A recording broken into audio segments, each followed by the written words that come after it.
ஒரு நண்பன் வெளிநாடு செல்லும் பொழுது தன்னிடம் இருந்த அநேக விலை உயர்ந்த வைரங்களை தன் உற்ற நண்பனிடத்தில் கொடுத்துவிட்டு வெளிநாடு செல்கின்றான்.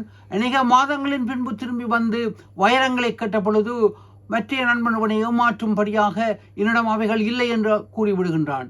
ஏமாற்றப்பட்டவன் அரசனிடம் புகார் கூறுகின்றான். அரசனிடத்தில் ஒரு விசித்திரமான இயந்திரம் இருக்கின்றது. பொய் கூறும் நாள் தலையை உள்ளே வைக்கும் பொழுது இயந்திரம் வெட்டிவிடும், உண்மை கூறினால் இல்லை. எனவே விசாரணைக்கு அழைக்கப்படுகின்றார்கள். விசாரணையின் போது அங்கு ஏமாற்றியவன் என்று கூறப்பட்டவன் எந்திரத்தினுள் செல்ல அழைக்கப்படுகின்றான். அப்பொழுது ஏமாற்றியவன் தன் கைத்தடியை தன் நண்பனிடத்தில் கொடுத்துவிட்டு, நான் வரும் வரை இதை வைத்துக் கொள்ளு என்று கூறிவிட்டு அங்கு செல்கின்றான். எந்திரம் அவனை வெட்டவில்லை. இப்படி 2-3 தடவைகள் செய்யப்பட்ட பின்பும் எந்திரம் வெட்டவில்லை.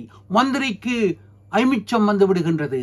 அவன் இந்த கைத்தடியை உடைத்து பார்க்கும் பொழுது அதனுள் அந்த வைரங்கள் இருக்கின்றன.